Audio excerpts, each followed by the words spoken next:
Hello guys, welcome back to another video, welcome back to my channel, and today I'll be talking about whether if you should buy new iPad Pro 2020 or just buy the 2018 model, like this one with the camera. That is not like this. If you're planning to buy one, I'm gonna be answering this question: which one should you buy, and if you have this model, the 2018 one, should you upgrade? So let's begin with the video.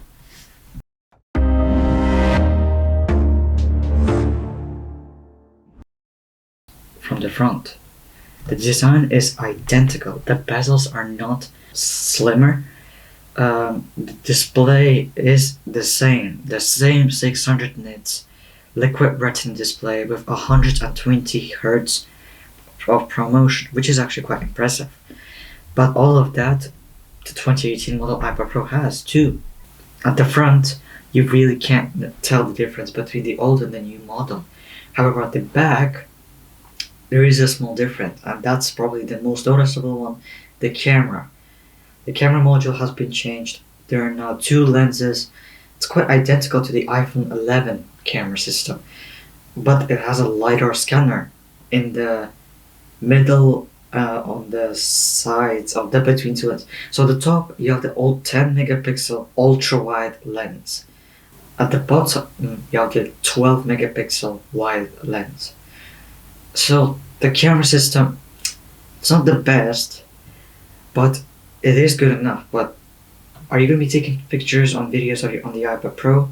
Now you're going to be using your phone, and there is like, who takes you? Sometimes it's good to have a good camera system like that, but are you going to use it regularly? Probably not. So I'll say that the camera on the 2018 model will be enough, because if you're trying to take quality pictures, just use your phone. Now we're going to be talking some other stuff, like what are the internals. So the iPad Pro, the new iPad Pro comes with the new A12Z Bionic chip, not A13X, surprisingly, which actually doesn't have a big difference of performance at all. Looking at the speed and all that stuff, performance on YouTube, how other YouTubers compared it against this model, there's not much of a difference. Really, there isn't. And you're not going to notice the difference when using them both. So yeah, and actually alongside the new iPad Pro, there was also the new Magic Keyboard, which you actually can use with this iPad Pro as well, as they're identical of the size, and the 2018 iPad supports it as well.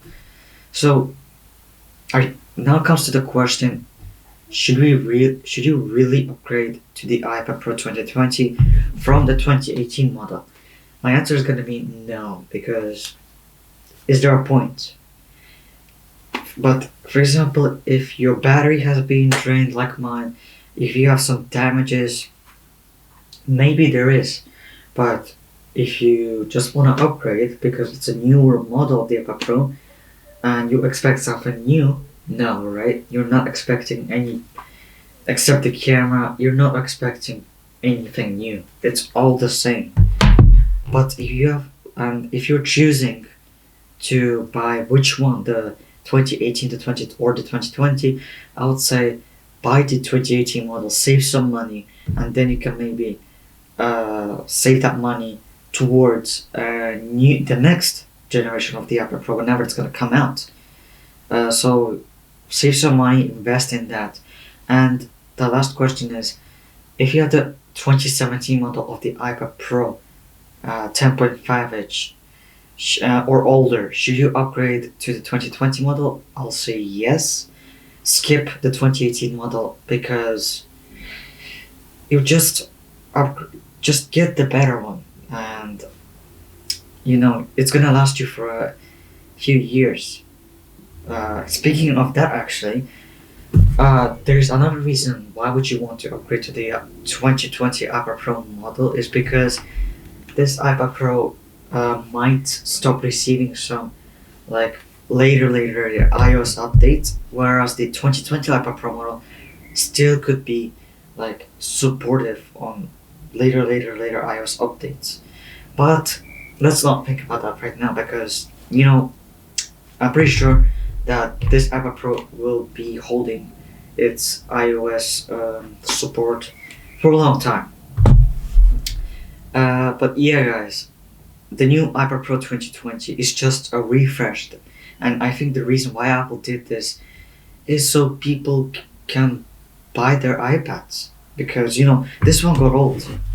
This is old now, so Apple refreshed it so more customers could attract to it.